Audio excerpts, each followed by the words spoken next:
السلام عليكم ورحمة الله وبركاته، متابعينا الأعزاء، أهلا وسهلا بكم. في كتير من الناس بتسأل بتقول لك أنا ببص الفراخ بلاقي الفرخ باجي أذبحه كده ألاقي الفرخ فيه مية صفرا جوه.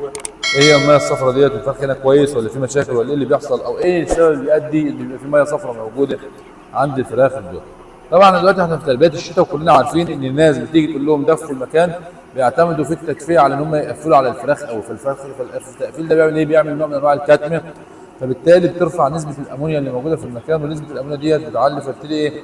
الكتمه وقله التهويه وقله الاكسجين الموجود بيخلي بقى ايه؟ الكبد بيفضل شغال على طول عشان ايه؟ يصفي السموم والكلام ده كله، فبيبتدي ايه؟ من يعني ايه؟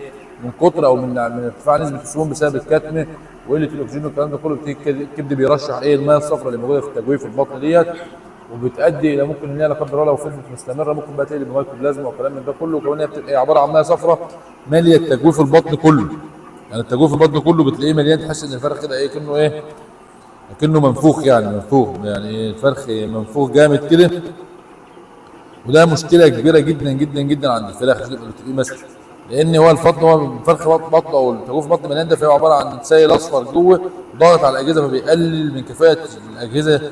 زي ما دلوقتي هنوريكم فرخ اهوت الطبيعي بيكون عامل ازاي، هنوريه لكم اهو. شوفوا شكل الفرخ ده، شايفينه اهو، تجويف البطن مش مليان اهو، في عظميه الصدر باينه خالص اهو، بياخد النفس اهوت وفاضي. انما دوكا بتلاقيه مليان، اكن الفرخ ايه؟ اكن الكرش بتاعه منتفخ كده. تجويف البطن ده منفوخ، تحس انت لو لمسته انا كله في حاجه. هو السائل الاصفر ده مشكله، ده هو اسمه ايه؟ الاستسقاء.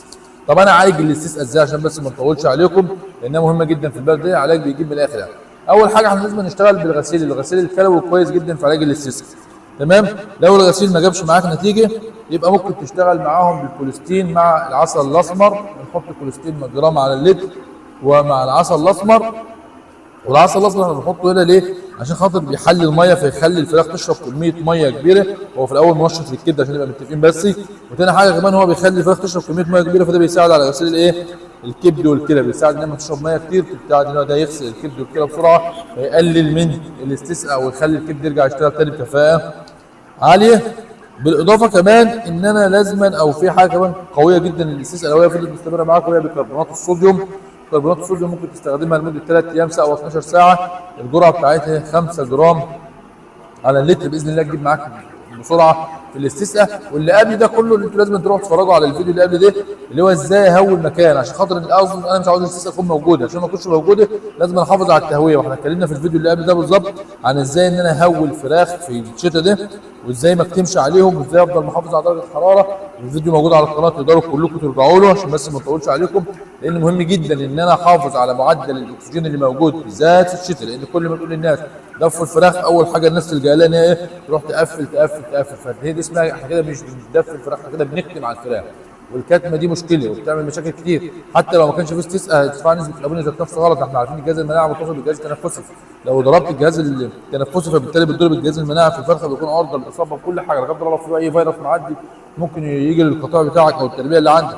فانا لازم احافظ على المكان، ادي فرخ مساحه كويسه، المكان كويس، اكسجينه ماشي، حرارته كويسه، واتفرج على الفراخ باذن الله يبقى عندك فراخ كويسه جدا وعامله معاك نتائج كويسه.